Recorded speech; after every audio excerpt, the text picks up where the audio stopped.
Sherrod Brown's risky move on data centers.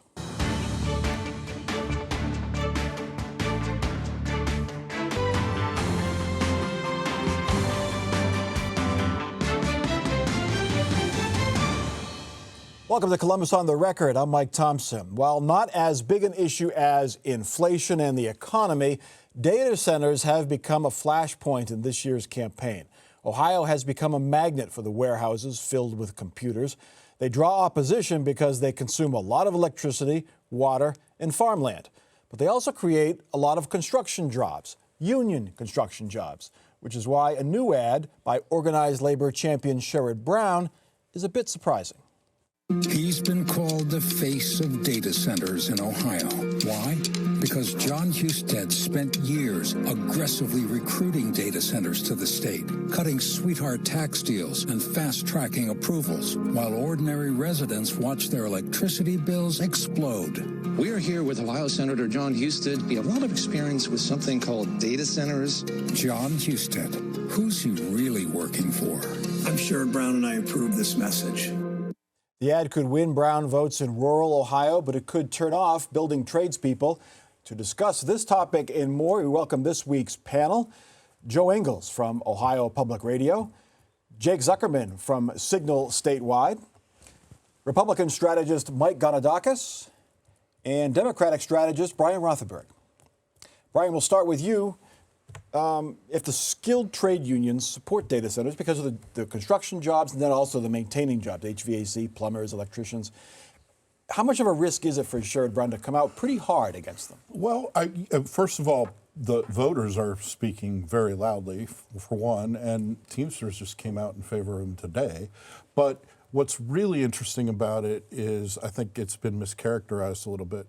I don't think he's saying you can't have a data center. I think what he said, which is no different from what other elected officials, including myself as a trustee, have said, is that they have to pay their fair share, local governments should have a say, and the environment should be protected. And if that happened, I don't think it would be a problem. The bigger problem for the Republicans in this state is that if they don't do those things, it's going to the ballot next year and it will get voted down. The safest thing, if you want to have those jobs in Ohio, is to get those things taken care of instead of the state taking over all of it. Mike, is Jon Husted vulnerable? He was the point person in the Dwight administration, the economic development point person. He recruited a lot of these companies, and a lot of folks did. Is he now vulnerable for that success in getting data centers here? No, I don't think so. He's no more vulnerable than Sherrod Brown. Look, guys, let's not forget Sherrod Brown was in the legislature for 4 decades, almost. That's 40 years at home, kids. And when the first data center came to Ohio, he was United States Senator quiet. When all these things happened that he criticizes Jon Husted for, he was there in the United States Senate when all this has happened. But now it's a big deal. Look, 2 years ago, Mike, the voters said no to Sherrod Brown. They always get it right, whether they vote for my person or not. And they're not going to just all of a sudden wake up and say, well, you know, Sherrod Brown's the new guy. No, he's not. He's the old guy with old ideas that supported Joe Biden. Never opposed data centers until, 3 months before an election. So to answer your question, I don't think Jon Husted is any more vulnerable than Sherrod Brown. Do voters care that data centers get tax breaks or that they have to pay for electricity, or they just don't want them in their backyard? I think they do care. I mean, I think there's some provincial concerns with data centers. These are huge projects. They're noisy. I think there's something very frustrating when you don't want something to hear that it's tax abated. Just fundamentally, what gives? I have to pay my full tax bill, and this thing that me and my community asked to not come gets a tax deal. So there's just a certain unfairness, and I think that there's some existential fears about AI. Is it going to take my job? Is it going to make my power bills go up? And that sort of attitude is almost imposed on these facilities. And I don't know what the political consequences will be, but I think Sherrod Brown's ready to poke the bear. Yeah, data centers are symbolic for a lot of technology fears. Joe, every candidate is sort of threading this needle. They don't want to say they oppose data centers because the data centers do mean jobs and it does mean economic development. So they say, okay, I don't want tax breaks. I want to make sure they don't use up all of our water and they pay their fair share of electricity. It's hard to thread that needle. They're all doing it. Ramaswamy, Acton, Husted, Brown. Well, and a lot of the voters that I hear from, they're also saying the same thing. They're not saying we don't want data centers, period. They're saying that they're seeing their electric bills go up and they are upset that someone else maybe comes in and, to at least their view, doesn't pay their share. that's a big issue, not just with data centers. That's a big issue in this campaign, people not paying their fair share. And I think we're going to see the politicians speak to that on more than just data centers. Let's take a look at where this race stands right now. A couple of polls came out in the past few weeks. The Real Clear polling average of the last few polls shows that they're basically tied. Sherrod Brown has less than a point lead over Jon Husted. I think this shows us that that Fox News poll from a few weeks ago with showing Brown with an 8-point lead was an outlier, Brian Rothenberg. Is this why Sherrod Brown is kind of going a little, not necessarily, it's going harder against the data center issues than perhaps he would have a month or two ago? Well, I think the interesting thing is these numbers have not moved in public polls and private polls anywhere, and Republicans have spent a lot of money. Sherrod's just going up, but usually when you spend, a governor's race spends $20 million, Husted and the national Republicans have spent God knows how much attacking Sherrod, and it's still the same place. Part of that is because of the change in the way that media works now. It's no longer 3 TV stations, digital is out there, and so the real question for Husted is, how come my numbers haven't moved? I've been attacking this guy forever. So are the ads just not as effective as they used to be, Mike? I mean, they're going to spend hundreds of millions of dollars on this race. Yeah, well, I think it's the old saying, wait till after Labor Day, right? Because if you want to see real spending, the tsunami's coming, guys. This is nothing. This is just puddles of water here.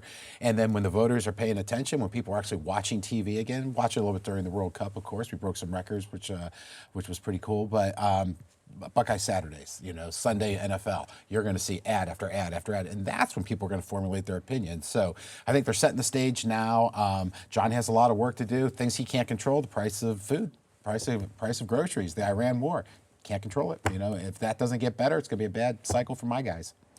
Do you see ads changing? The stuff is out there. There's no real, everyone knows Sherrod Brown, everyone knows Jon Husted, the ads for the most part these days, Jake. I don't know. I'm thinking back to the 2024 cycle, and just going off memory here, I recall Sherrod Brown with a hefty lead that winnowed and then eventually dissipated by the end of the election. So I don't take polls right now. Like Mike just said, there's going to be so much money coming. The data center issue, though, it strikes me that there's a lot of entropy here. The Democratic caucus, the Democratic constituency is split. There's some union affiliation there. There's also just this, I just don't like this new thing that keeps popping up all over the state, all over the country. Similar issues going around, like the Epstein issue, that just these things don't fall so neat upon Republican-Democrat lines. So I'm curious, can someone tap into that entropy? Can someone channel that anger that's floating around? Or it could be, Joe, you're just trying to peel off one little group at a time. This person's worried about Epstein. This person's worried about data centers.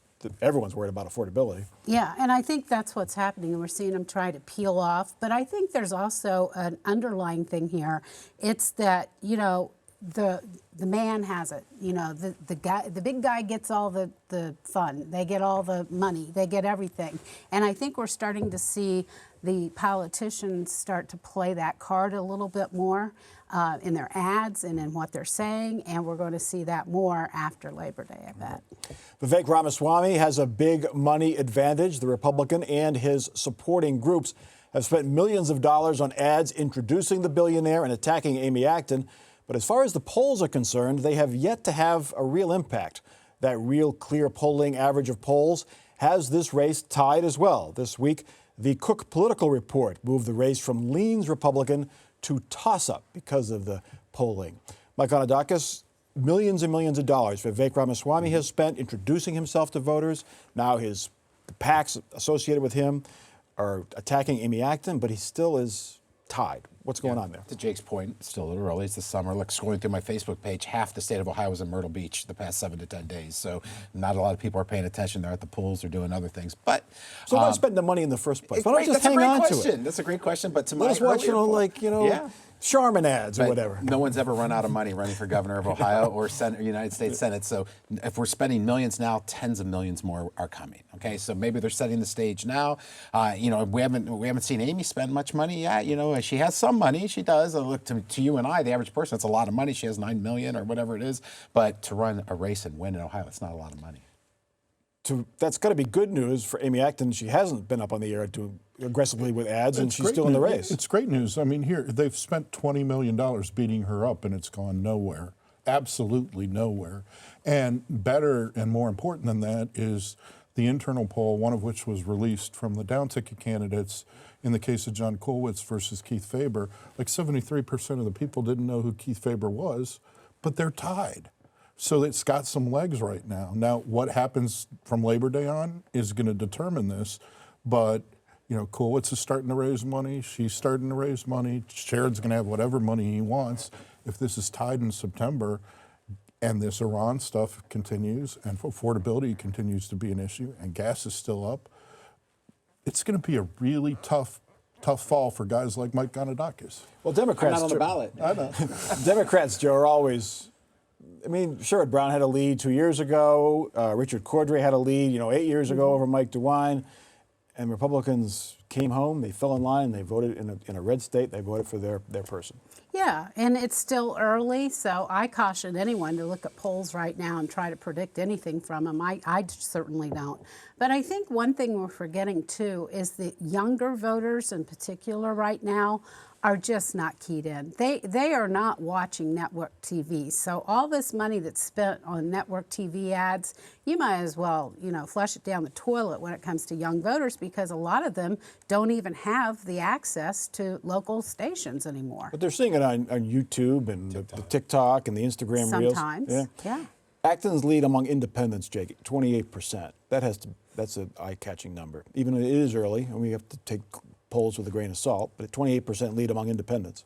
I wish I could do the mental math. I don't know what the number needs to be, but mathematically there's got to be a very sizable number of independents to go in for her.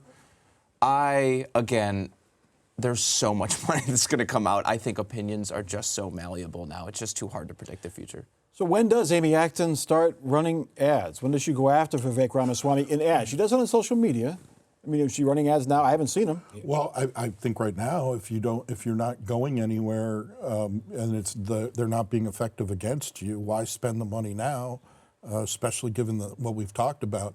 If she can get through to August into early September, not only are we going to see money flowing from her, but you're going to see a lot of national money. If it's tied in September at Labor Day, this race is already getting more attention in some ways than even Sherrod's race. She doesn't have enough money. I believe it or not. I mean, a 30-second ad right now during when people are watching, whether it be a Buckeye game or something like that, $50, $60, $80 million.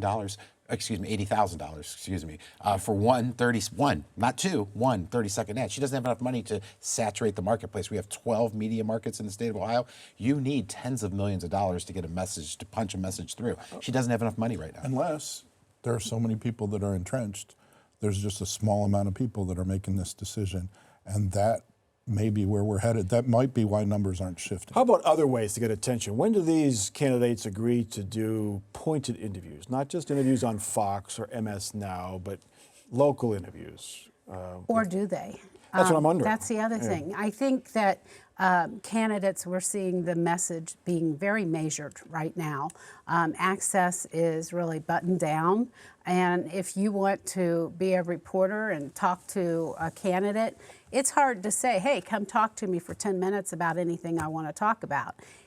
They're very stuck on their message. They don't want to get in a situation where they're stepping into a landmine. And they're not providing a whole lot of details, even on big issues like data centers and affordability. It's just all kind of vague. Right. What we're going to do. I'll point out the Vivek Ramaswamy campaign here. He has said, whether you like him or hate him, the ideas are some of the more interesting ideas I've heard thrown out there. The one that comes to mind right now is getting rid of summer break in schools. You can see right off the bat how that parents are either going to go all in for that, they're going to lose their minds in anger when they hear that.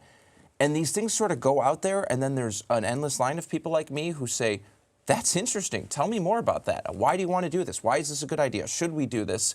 And we can't get them to do that. And there have been a couple of these instances where these really, I don't want to say splashy, these really splashy ideas come out, and then there just aren't people willing to go out there and give voice to them. And I don't know totally what to make of it, but I'm getting a very risk-averse sense from both candidates. Risk-averse is the term, I think. Anyway, the controversy over the state's private public economic development agency, Jobs Ohio, continues. A candidate for Attorney General is raising conflict of interest issues. Democrat Jon Kulwitz has filed an ethics complaint against the chair of the Jobs Ohio board. He claims that Josh Rubin has a conflict of interest because Rubin's lobbying firm has big clients that stand to receive Job Ohio grants, clients like American Electric Power. Jobs Ohio recently created a $100 million fund to help companies develop mini nuclear power plants. AEP could benefit from that fund as it is exploring those small reactors. Jobs Ohio says it has strong ethics policies in place and that no money from that fund has been awarded yet. Of course, this complaint follows Jobs Ohio's support of a questionable podcaster who was tied to former OSU President Ted Carter. Jack Zuckerman, a lot of talk this spring about more oversight of Jobs Ohio after that podcasting controversy. Where does that stand now? Well, right now we're in the break. There's not going to be another legislative session until after November. I couldn't rule out something coming up in that lame duck session, but it doesn't seem very likely given the lack of real interest and real legislative hearings on it. I think that there's always, sometimes these scandals come and go around Jobs Ohio, but in the last 10 years, it's been renewed twice. I don't think it's going anywhere. I don't think any crackdown is coming, or I don't see any reason to believe one is. And I'll say that as long as Ohio chooses to stack some of these boards with lobbyists, we are always going to have these conflicts of interest, real or perceived. It's inevitable. Mike, that is an argument that Catherine Terser from Common Cause is calling for no lobbyists on the Jobs Ohio board. Is that a reasonable requirement, do you think? It could be reasonable. Look, I was on your show recently, and I said, look, Ohio law says the governor appoints all the members of the Jobs Ohio board, and the governor's on the board. There's no oversight. There's no Senate confirmation hearings. Why don't we add that in there? It's simple there. Do that. Perception's reality in politics, Mike. I don't know if there's a conflict or not, but there is a perception that's not good. If he's this guy, whatever his name is the also the big lobbyist for AEP. They've been getting some sweetheart deals lately too. It raises red flags. It just does. Brian, you fought against Jobs Ohio for quite some time. I do. But CNBC this week just named Ohio #1 in the country for jobs or business. They were driving around town with these digital billboards. Jobs Ohio is touting that ranking. So here's the interesting thing about that. So, on this Jobs Ohio issue, one of the people that are most concerned about it is the Manufacturers Association, which believes that allowing power companies to have the power generation and to do these nuclear energy pieces is going to drive up the costs even more, and that we don't really have the problem that people are saying. They're overstating it. And, full disclosure, I work with John Kulwitz, but what he's really saying here is that not only does Josh Rubin, the executive director of Jobs Ohio, have a firm that represents AEP, but they represent also data center stuff like Amazon. So the real question here is, coupled with the fact that all the local authority on power generation has been given to the Power Siting Board, plus you're going to have $100 million to develop this technology that could go to AEP. There's really only 2 power companies it could go to. Plus, we are going to mandate 50% of every data center has on-site generation. You are literally mandating that you could have a nuclear power plant in your town, in your backyard, with no oversight. $100 million to help nuclear power plants, small ones, get developed. Still a long ways off if it can even happen. Is there a $100 million fund from Jobs Ohio for solar and wind projects, Joe? No, no, and that won't happen. I think we're pretty safe saying that. But, the thing is that this is going to come down to what people feel. What do individuals feel? And right now, I can tell you that I hear people talking about their energy bills. They're talking about the electricity that's gone up significantly. And, now that people are using their air conditioners, that, their next bill is going to really hurt.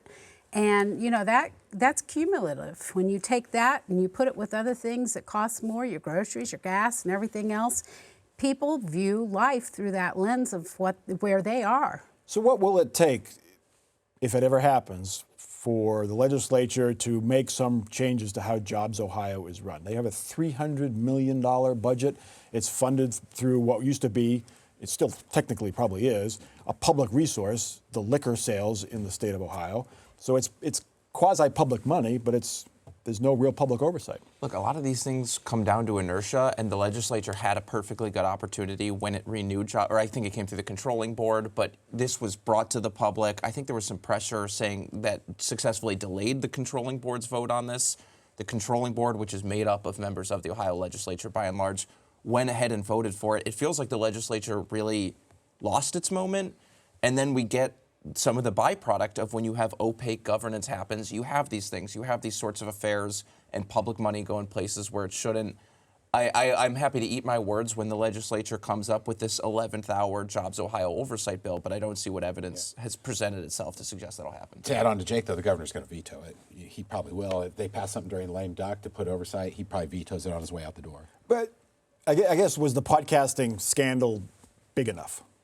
I mean, if it comes out that there's a sweetheart deal with a large corporation from Jobs Ohio, that might move the needle. That would be the straw that breaks the camel's back. I mean, this was what, $60,000 or something like that. It didn't look good. The president of Ohio State lost his job over it, but it wasn't earth-shattering. Well, this is a lot more money with a much higher, I'd argue, likelihood of failure. There's no working small modular reactor in the United States, and there's $100 million coming from the state of Ohio to breathe one into existence. I mean, that's speculative.